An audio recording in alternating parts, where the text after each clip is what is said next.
Okay, so today I will discuss about the cybercrime. This is very important topic because, like I cited here, this is from Barack Obama, by the way. He mentioned like everybody is online and everybody is in the sorry.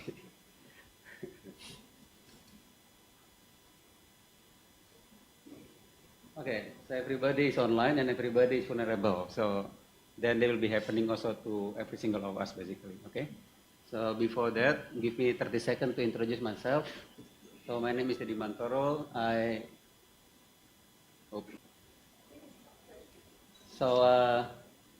joined IGF 2012, and then joined ICANN also 2014, Apricot 2014, and APNIC and ICT 4D 49. And then also a member of the IDIGF in Indonesia. And then I have my PhD from Australian National University in Canberra in Australia, and I'm doing my master at daytime here in AIT back to 1994. So, and then I got two time for my professorship. One is from Malaysia, from University of Technology Malaysia back to 2013. And then in Indonesia, I got my full professor in 2016.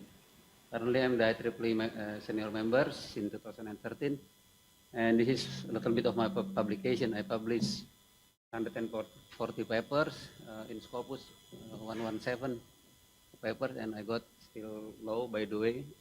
My H index is only 9, and I have like 4 patents pending at the moment in tracking, navigation, and data. By the way, so that's a little bit of my background. So let me discuss about the outline for this lecture. Yeah?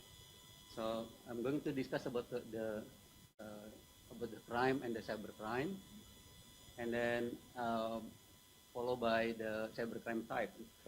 This is very important because we need to see also the difference between the crime in the cyber side and also in the real world, basically. And what is the challenge for the human cyber security? There is a lot of challenge that we have. And then the next one will be about the principle and the trend in the cybercrime. I'm going to close this session by what is the most possible way to face the cybercrime. The idea is only 2 at the moment. We have to have the right time, the right team in the place in our organization. And the second one is from the national level. We have to discuss in the national cybersecurity strategy. Let me go to the first slide here. So, need to know first what is crime mean. I learned from a lot of sources. I think the closest one is this one. Yeah, crime is an action or omission which constitute an offense and is punishable by law. Yeah, so I took it from the Google Translate from Google Dictionary, by the way. Okay. When we see the crime, we need to know also what kind of crime that we have at the moment in the field. So I try to find from a lot of sources. In the end, I only find the closest with my mind is this one. Yeah. So I got it from Central Agency on Statistics in Indonesia. They put like crime become 11 category. Okay, so why this one important? Because if you want to map the current situation in your country, for example, maybe for the crime itself, we can take a couple data based on this keyword. I did it already. If you want to see my tentative result, I can show you also later on during the discussion. So once we know what is the cybercrime, then we can see in the real world. So we can see also the comparison between the traditional and cybercrime. Yeah, this is the traditional one in the real world. So for example, if someone, for example, breaking into the certain building doing the burglary, so what happened is we also have in the cyberspace about the hacking, for example, and so on here. Yeah? Extortion, fraud, and so on. So we have some comparison, basically, some similarity. What is the point from this? If we can map this one, then we can easily also to map that one. the thing is to collect the data to make it become a source. For example, how big is uh, the the the hacking process in hacking attempt, yeah, for the certain country. That's not easy to collect that type of data. And then, so when we mention about cybercrime, there is two words, of course. Number one is cyber, the second one is crime. The crime are already defined just now. And then cyber, you know already, yeah, that's about the internet, about the digital space. So then cybercrime here, this one is only one word, by the way, not spread by become two words. So cybercrime is the crime in which the special knowledge, in which use, yeah, special knowledge of cyberspace. So I highlight again here, special knowledge of cyberspace, yeah, to do a crime. And the crime definition I just mentioned earlier, yeah. And another definition from this reference, the cybercrime is any conduct that involves the use of the computer or other digital device in the commission of the crime. So when people doing crime in the cyberspace, then there should be, you know, some mechanism to handle that. And then this the cost for the cybercrime, the damage and the destruction of the data, stolen money and so on. One of them was web defacement, yeah, and still a lot of, we can put it the list longer than this if you like, yeah. So I try to make it mapping between the crime in the real world and the crime in the cyberspace. And what I can find is this is a very good source. The crime that came from the U.S. basically, yeah, 2007. Yeah, this is the reference that I use.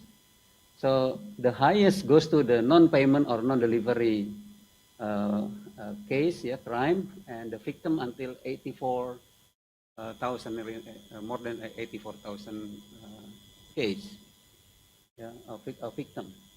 And also, you know, personal data breach is already 30,000 and so on, yeah. What I surprised with this is the terrorism. I expect there will be more in US especially, but this is very low number. Hacking also not that big number. This is the low thingy, yeah. And maybe we need to see also this point, yeah. BEC, this is about the email basically the people use or the company use. That one goes until 15,690. This is from the perspective of victim. When we go to the loss that are happening in US last year only, for example. So the first one I write down here, yeah, email account compromise, yeah, to go to the individual, and then this one is for the business email compromise, yeah. So they go to until this month. Okay, so we can see like this is the real data that collected by U.S. government, by the way. And then again, like I mentioned earlier, hacktivists only $20,000 only last year, and then terrorism is also very low. Whereas if you see in the news, usually terrorism they come very high usually, yeah, from that point of view. So this is couple what you could highlight that I can find from couple source about the human cybersecurity challenge. What surprising me is this, yeah. Number one.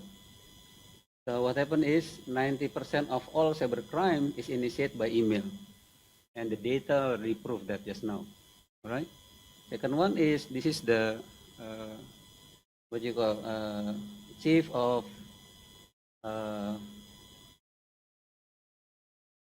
I forget for this.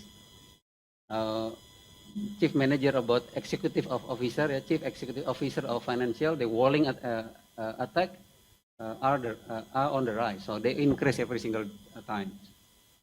And then this is also surprising me also. So 90% of the people cannot identify the phishing mail. So because of they cannot identify until 97%, then you know the cybercrime will increase. And 60% of the hack of SME, small medium enterprise, go out of business, yeah. So they are bankrupt, for example. because of this situation within only within 6 months of the cyber attack. So yeah, it is estimated that 100 billion spam email are sent daily worldwide.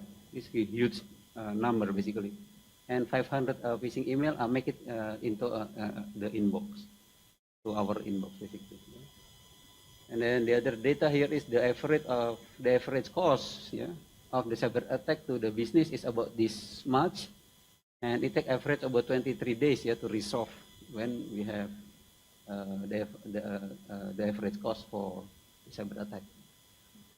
And then this one also very good data. So half, nearly 23% of the email user, the user managed to click that email, and then the Trojan or whatever they managed to be installed in your device, including to your mobile phone.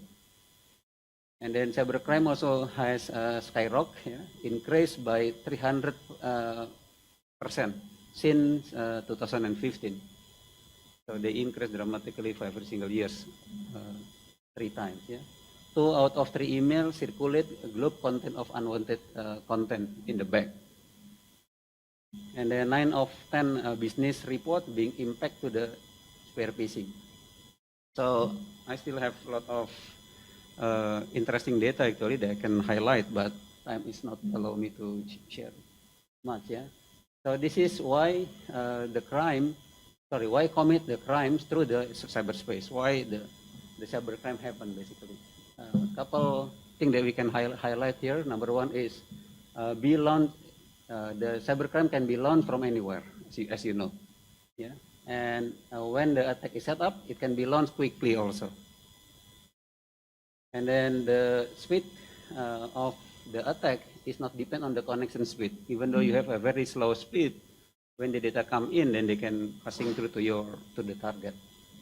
And then anonymous and untraceable for every single. Of course, you need to know the skill of also to do some technique, of course, yeah. And then attack are easy to carry out because of many target are poorly protected. I will show the data about this, especially in the business area in US, for example. And then some characteristic of the cybercrime: difficult to identify the attacker because after some time they can remove all the path, except if you have a very good lock, of course, yeah. And then lack of boundary, there is no boundary between countries in the cyberspace, of course. And then speed of the development, and then low cost of the tools. And as you know, many nowadays a lot of free tools that you can use for doing cybercrime, and automated method here, yeah. And some principle of the cybercrime, of course, the crime is always happening in the computer network. Yeah, the computer network always become the target of the criminal activity. And then the computer is a tools to be used to commit a crime. And then the crime also use the computer is an incidental aspect of the commission of the crime, but may afford evidence of crime. And the next one is about the framework for the cybercrime. I try to find from many sources, but okay, one minute left. So basically, they come from the attack. Okay, and this several type of attack, and then this several type of this is the source of the attack. This is several type of the attack: unstructured, yeah, and then advanced structured, and then complex coordinated. And then we can see also here the cybercrime and cyber terrorism. So previously I prepared also for the cyber terrorism, but I understand that not enough time. So then what I can mention here is cybercrime and cyber terrorism is almost the same. Basically, the difference is only the motivation. Okay, and then also the impact. We can see also the impact in the end. This is several variable that we can compare between the difference between the cybercrime and cyber terrorism. Because the time is not enough, I just show you a couple slides that I prepared, so maybe will be useful for you later on. This is the trend. I cannot explain it, even though I have a lot of things in my mind. This is why the cybercrime become the epidemic. You can see a big data there.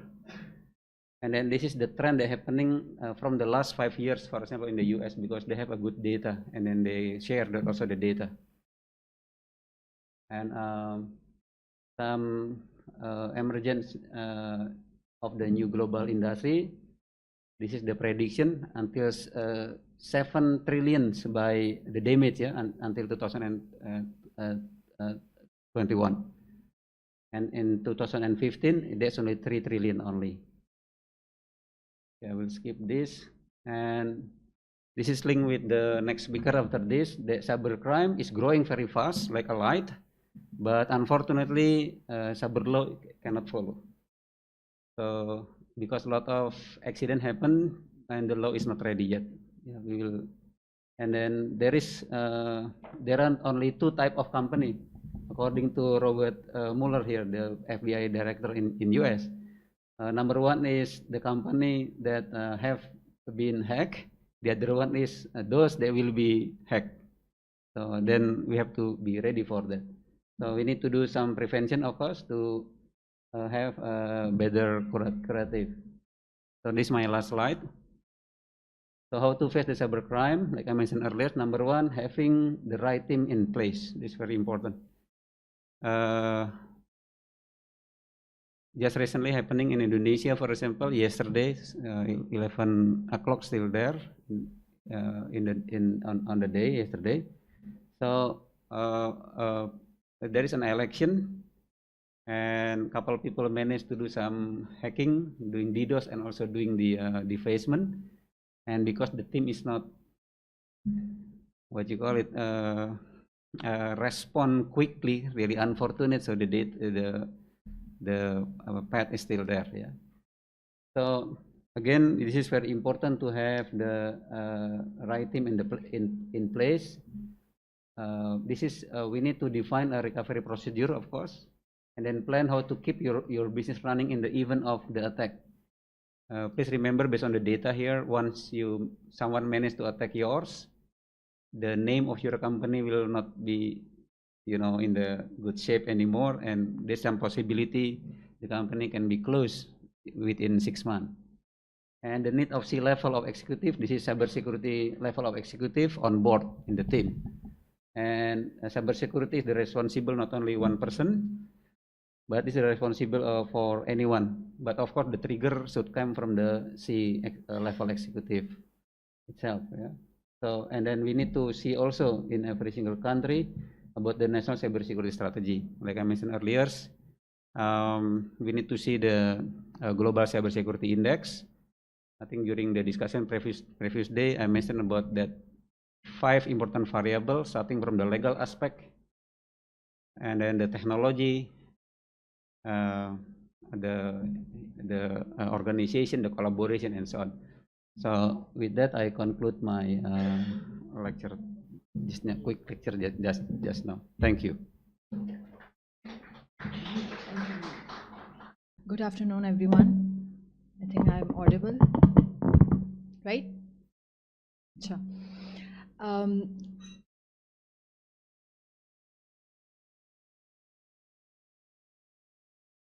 Okay. I will cover some of the legal aspects of cybercrime. As we already have, Mr. Terry has already explained some of the basic introduction of cybercrime and actually the nature of it. So firstly, my presentation would cover, is this working? My presentation has the overview of nature of challenges, that why we are actually talking about cybercrime today, due to its nature and a different nature apart from the traditional crime. So it's already a little bit discussed by earlier presenter. So I will move to the legal challenges. Okay, so quickly, the already mentioned nature of cybercrime is that they have different kind of accessibility, anonymity. These are the features which are actually making the cybercrime different, and a different treatment is required due to this nature of the cybercrime. global reach that anyone can sitting at any place, like in country A, a person sitting in country A can use a computer system at country B and affect the people or the computer networks at the country B, C or D. So this is the different nature of the cybercrime. And lastly, the absence of capable guardians, that is very important. While on internet, people are using without any guardianship, so that also makes it a bit different kind of a crime. So I will talk about some of the legal.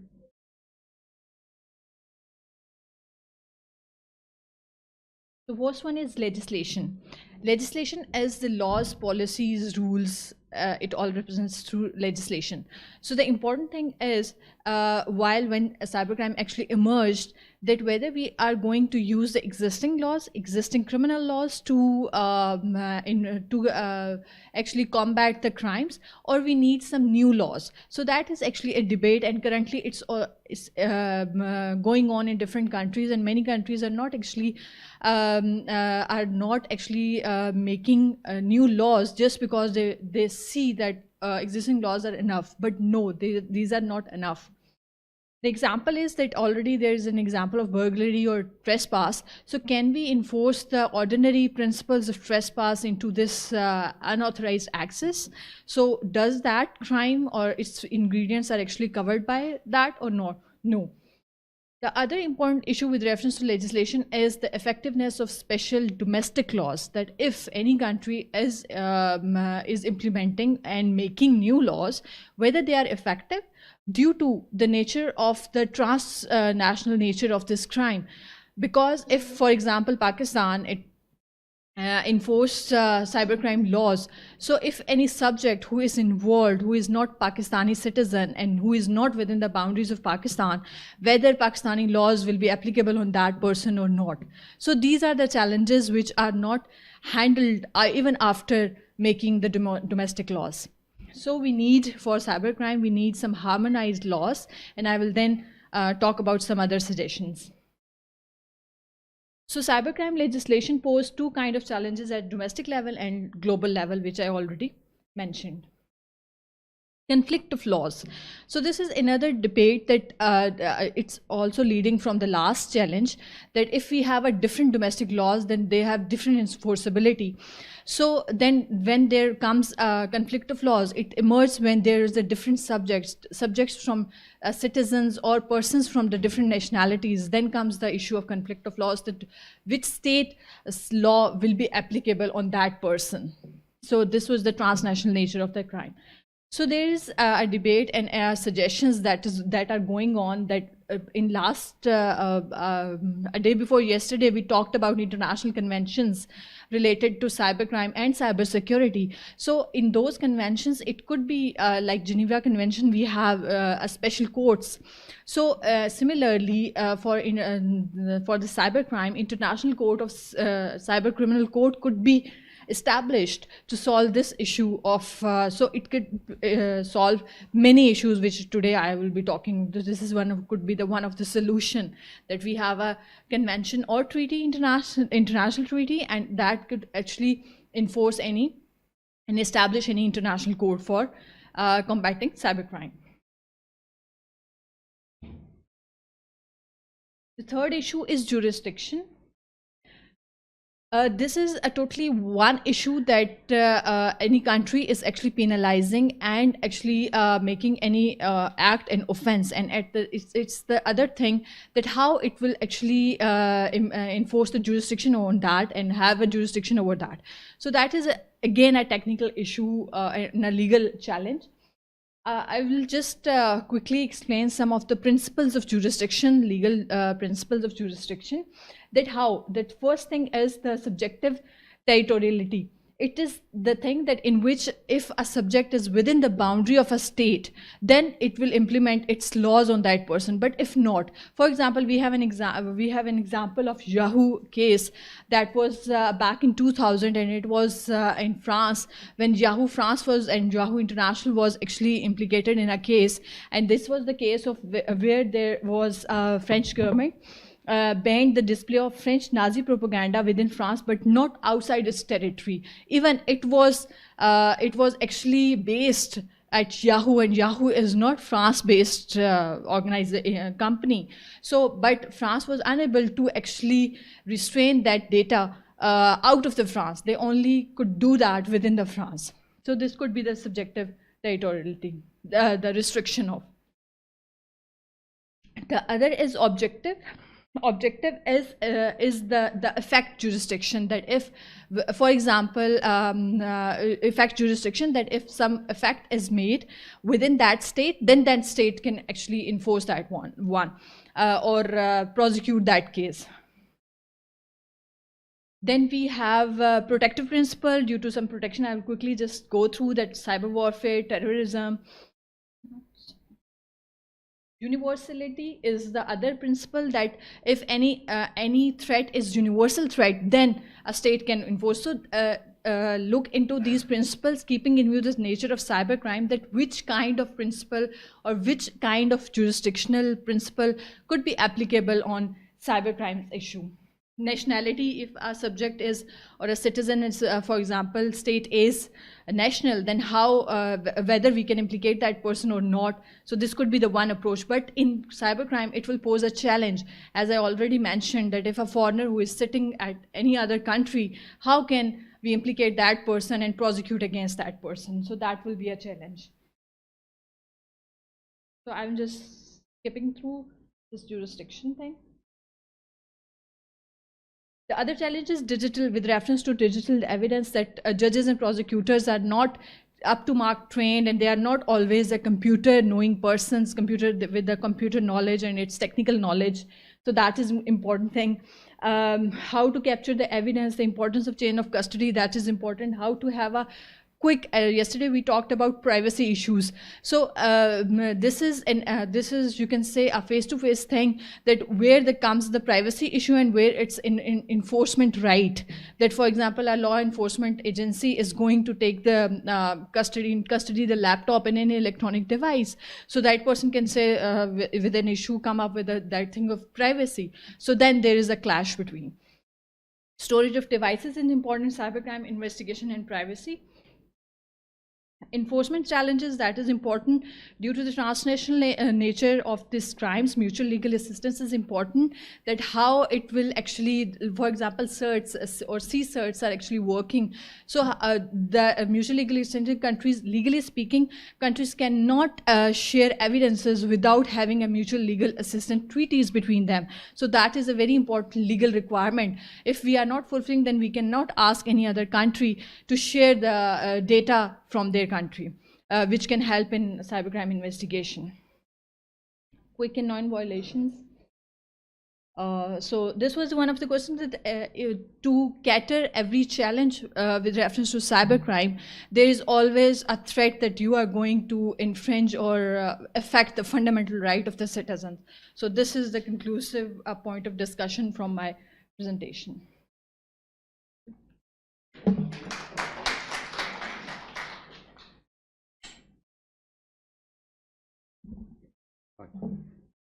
Thank you, Nadia. Let me share another 5 minutes before we have some discussion, very quick, for the last presentation about the web defacement. So, what is web defacement? Web defacement basically, as you know, that one is some kind of vandalism in the internet, basically. A lot of newbie, I can say, they try a lot of things, seems to be simple, but actually it's very dangerous, because there is some possibility also for like two countries, they can attack each other, basically. How bad is the web defacement, and then some sample, yeah, who is the victim and who is the target. I will give you a couple examples from 4 countries: Indonesia, Malaysia, Singapore, and Thailand. And then how to protect your web server from doing defacement. One of the good solution is using the reverse proxy server. This is the one that I recommend at the moment. So, like I mentioned earlier, defacement is a kind of electronic graffiti, yeah, and also this is a form of vandalism. So, but in the back of that, sometimes this one they have the issue of the political motivation, for example, like cyber protester. So we will see a couple case about the cyber protester. Defacement is one of the big issue in the web security because the number is quite big here. 50,000 successful website defacement, yeah, every single month in the past years. Okay, and then 50% of them, this number, they managed to do the re-defacement because of the IT staff is not strong enough to handle the web security. So for the data, I'm going to skip it because only 5 minutes.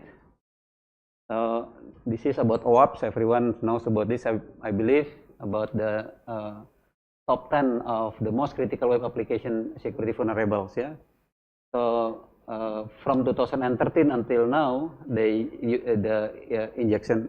SQL injection attack was #1 still, and then follow until number 10. And you can see the comparison between 2013 and 2017. And this is the common defacement technique. So maybe if you interest with this, we need to have some other hands-on later on to see one by one how we do this kind of thing. Yeah, so using SQL injection, cross-site scripting, remote file inclusion, local file inclusion, and some exploiting vulnerable using brute force attack. And according to the data that we collect from the data from this website, they mentioned like 50% of defacement was happened in as the general trend of the web defacement. Yeah, so this is the trend from 2001 until 2015. And we can see also that the successful of the defacement attack for every single month. So 53.5% is managed to do the defacement for the home page, and then mass defacement and pre-defacement. Just example from in Indonesia, for example, this is from the biggest company in telecommunication, and people not happy because of the price always increase. So then people doing this thing. So this is like not a good word actually. They ask to reduce the cost. Yeah. And then this is from electricity company, the biggest electricity company in Indonesia. So because of the electricity sometimes going down, so they give like this one. This one mentioned people who already passed away, meaning always die sometime the electricity. Yeah. And then they complain also go to the president at the time. So they managed to hack also from the president because the president have the background of the army. Okay, and this in Malaysia, for example, the education sector, they don't happy with the result from the educator, and then they do some protest also. And maybe some of you also, this is another example. They're happening last year. There's a SEA Games in Malaysia, and then what happened is the flag of Indonesia was in the different page, and then someone do this kind of thing. This is look like simple, but this is dangerous. That if two different countries they attack each other in the very big mass thinking, there will be a big problem basically. Oh, sorry.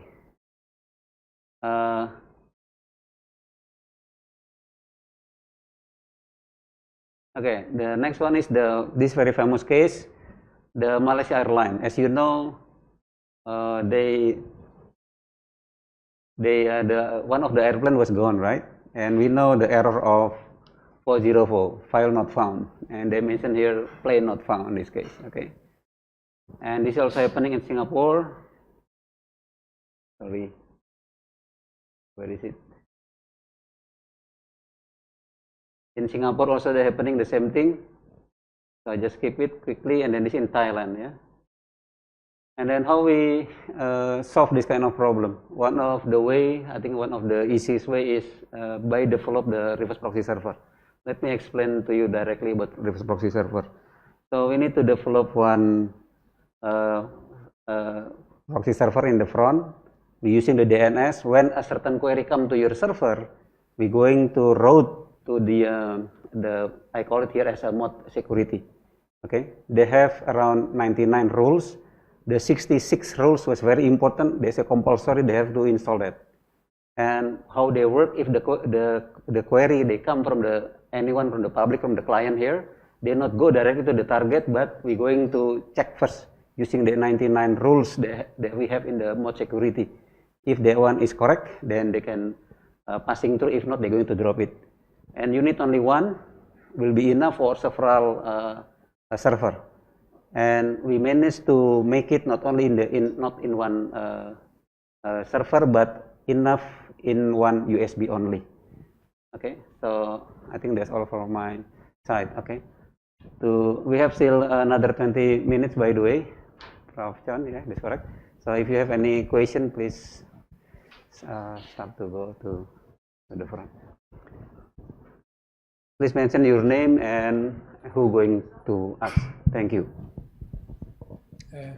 Thank you for your presentation. My name is Abdul Hamid from Jordan.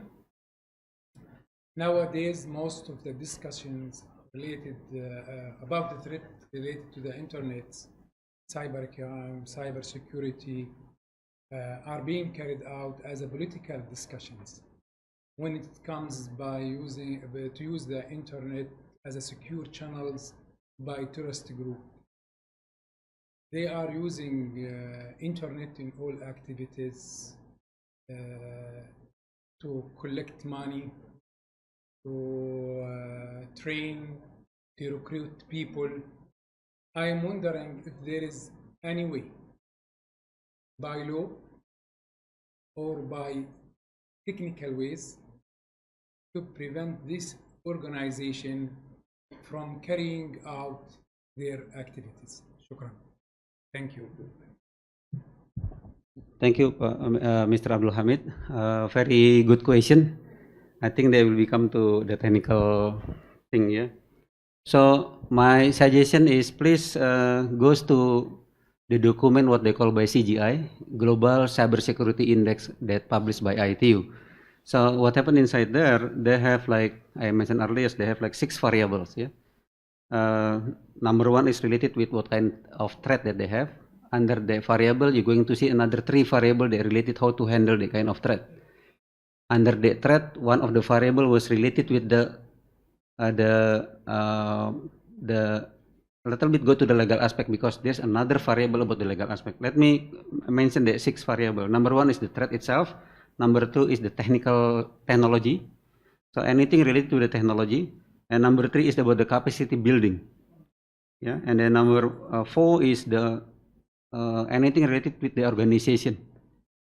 And number 5 about the collaboration. The last one is about the mandate. And then from the 6 variables, they break down to become the 25 variables. So including, for example, the cybersecurity metric. So every single organization, basically we can measure it in which level. And then ITU usually they're going to collect from based on every single company. Yeah, they collect it and then they goes to the national level and they rank. So one also important variable for the site also from that GCI variable, they're talking about the R&D, the direction of the R&D also.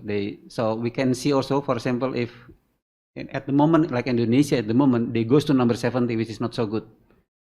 And the good thing is people, they want to become the early warning basically. So people learn from that, and then they see where is some certain variable who already green, some variable still yellow, and the other one who's still red. So they concentrate with the red one. So I hope you have chance later on to see that CGI variables. Thank you for your question. With reference to legal perspective, yes, we have a solution for that, and that is, you may have heard about the Geneva Conventions and their implementations, like genocide, crime against aggression, and those kind of heinous kind of offenses which are actually prosecuted before international court, criminal court. So if we go with this kind of strong convention and its implementation through some international tribunal or regional tribunal or international court, then I think these things could be easily handled, because if someone will be criminally liable for this kind of activities, because we don't have any issue with collecting of evidence because it's on internet and technically it's possible. So but when they are internationally liable for that and held liable for that and prosecuted, punished, then I think this could be solved. Thank you. Any other, some issue to discuss maybe?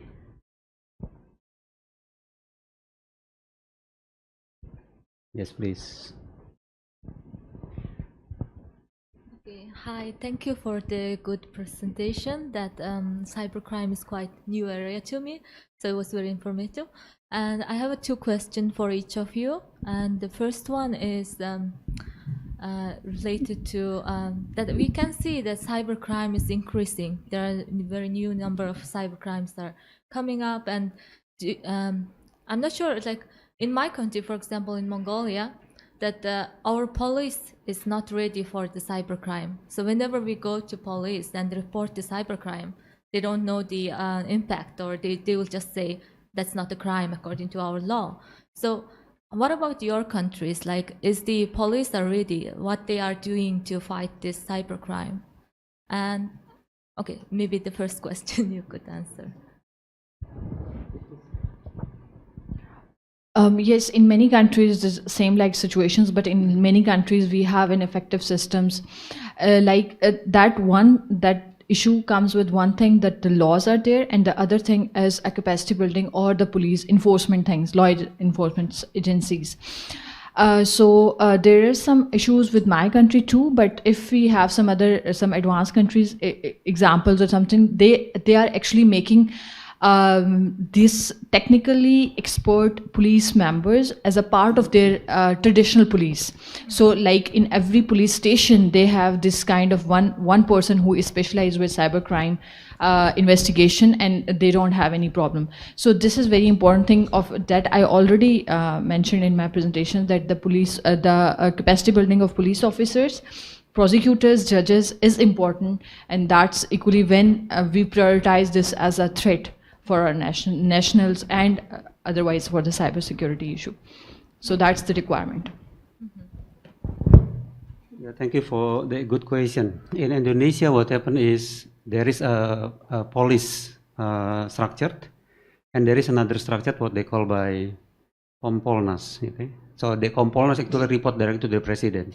The roles of the Kompolnas is see the process that they have under the police organization. So one of the idea from the Kompolnas, this is the part of the one who planning for the police organization. So they mentioned like every single years they have to produce at least 1,000 software application to help people. So in the back of that, actually a lot of dangers about the cybercrime. So what they do, they prepare also a team. They're looking for the security staff under the supervision of the Kompolnas. So they're happening at the moment. And also, the good thing is they already have some collaboration with other organization.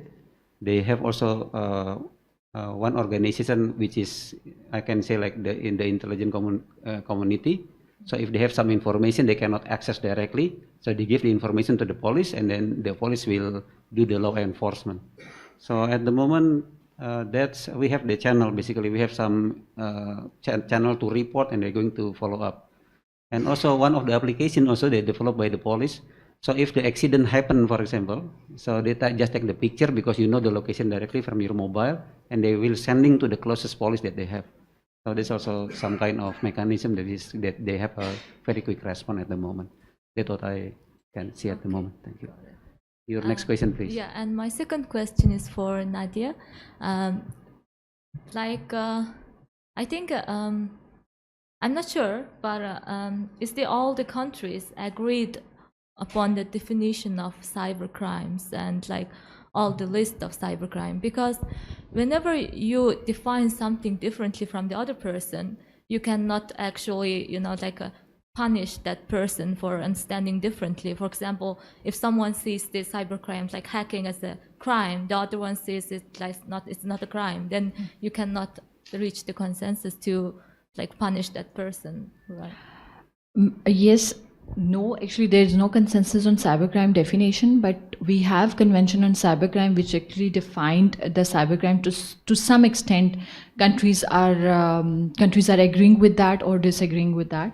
But the important thing is, yes, that is very important that whether and we are talking about the cybercrime, that any online activity, but no, many countries and generally in cybercrime, whenever the electronic device is used for a crime, then it's termed as cybercrime.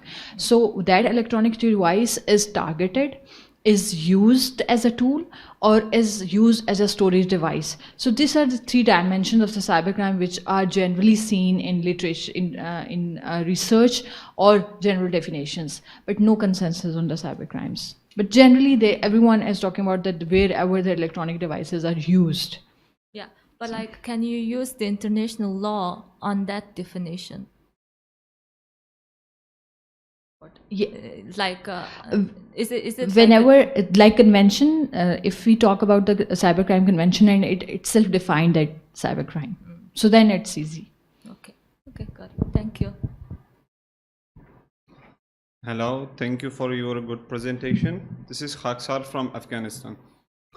I have a question that we define the cybercrime, and we told that the cybercrime activities must be between individuals, from individual to government or organization, and vice versa. We have the laws for the individual, that if an individual or organization can do a crime, they will be have a fine or everything. But in some cases we have the government itself accessing some personal data, the targeting the individuals for the maybe for the national security issues or maybe for other purposes. So does such laws exist, or any country has developed that to to execute it against such crimes? The first question was that, is it also crime or not? If it's crime, is there any law exist to execute it till yet? Firstly, it's not always necessary that cybercrime is only between individual and government. It could be individual to individual too. Yeah. First thing, for clarification. Other thing is that whenever the government do any such thing, so whenever the cybercrime legislation is debated, there is a very much you can say hesitant from the civil society and NGOs and all that sector that oppose the cybercrime legislation, just because that many of the provisions of cybercrime legislation are actually affecting the fundamental rights of the citizens. But even in our constitution, many of the things are actually fundamental rights could be infringed on the basis of national security. So that is the one. But then that should be, to me, it's my view that those infringements which could be done, or powers which are given to the government, should be properly monitored. This is the only way. Otherwise, you cannot bar government not to exercise any kind of power. Because they need sometimes for national security or any other national purpose. So you cannot say that is it crime or not. No, that is not crime. If it's properly justified, then it's not. But it should be monitored. Those powers should be monitored. For example, it's always debated that in cybercrime legislations, we are giving a lot of powers to police, law enforcement agencies, that they can go and collect any kind of evidence from you. They can check their laptops, people's laptops. So this is kind of unlimited powers, but these should be monitored. Let me add a little bit about that. Your question, Kansar, yeah. So, when I read in the reference, there's not only individual to individual or individual to organization, but also or organization to organization, but also there is some possibility also they what they call by sponsored. Sponsored means certain country, for example, they sponsor something and then they do some certain operation, for example. Okay, so there's also some other type of cybercrime. So when, for example, the organization in certain country, for example, they targeting a certain type of people. Nadia already answered for that, right? But this is the case sometimes. In the organization structure, actually the policy is not allow to their staff or their team to do that thing. Really unfortunate, they always happen, like in Indonesia just several months ago, so they happen. Because of the election, because of the political consumption. So what happened is, on behalf of the organization, some certain actor, they use the name of the organization and they do the certain betting, targeting certain people, which is not actually correct. So that's also, when the happening, of course, we need to, we need to report to the certain organization. They control the kind of operation, and then they have to, to make it all become clearer. That's my response at the moment. Thank you. Thank you. Thank you. I'm Yes, please. Gading from Indonesia. I have one question for Nadia. It's about digital evidence. My question is, how to make the judge and prosecutors understand about the digital evidence? Because the validity and accountability to get digital evidence is very important. Because in Indonesia, many judges still don't have knowledge about the digital evidence. Thank you. Thank you for your question.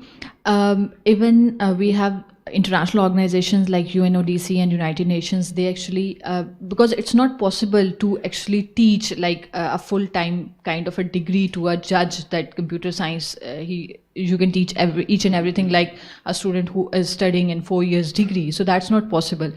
But they actually made some of the guidelines and guides to train judges and prosecutors with some basic knowledge so that they can understand the sensitivity and the technical aspect of these kind of crimes. So that is important. So this is possible that you can train the judges and prosecutors in few days for the essentials of this area. Okay. Thank you.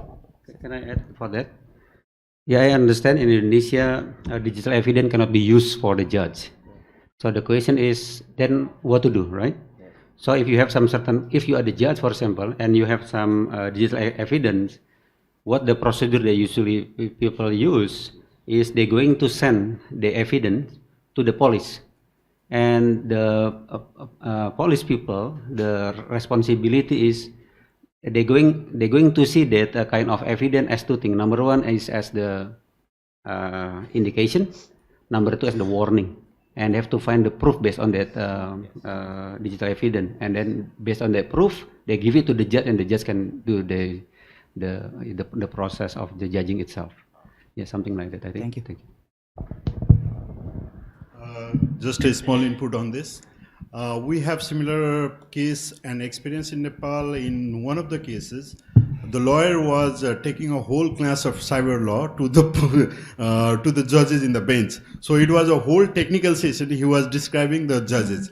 So after that, there is one agency called National Judicial Academy. This provides training to judges and public prosecutor. So nowadays they have developed a course on this is like a refreshment course. So they provide regularly this course to the judges and public prosecutor to enhance their knowledge on these issues. So that can be one area which other countries can replicate. Yes, that is one of the solutions. And but like in Pakistan now we have a cybercrime tribunal, separate cybercrime tribunal. So there it could be easily handled that there would be one judge who knows about, or one member is technical and one is legal member. So I think this is another solution. Yeah. In our cyber law also there is a cyber tribunal provision is there, but that has not still implemented. So regular courts are taking care of. Once they will take care, I think one of their qualifications should be they have to be knowledgeable about the cyber issues. Thank you. Can I have the last slide of my presentation, please, to close the session? Cybercrime.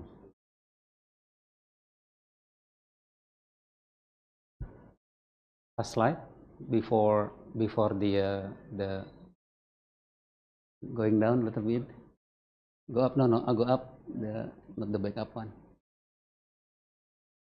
Not this is not the other one, the cybercrime.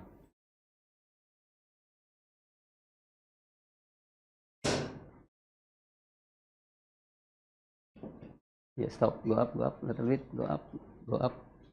Go up, up, up. Up. Yes, this one conclusion, please. So from this session, what we can conclude is these three things. Yeah. So number one, cyber attack are the fastest growing crime. Yeah. And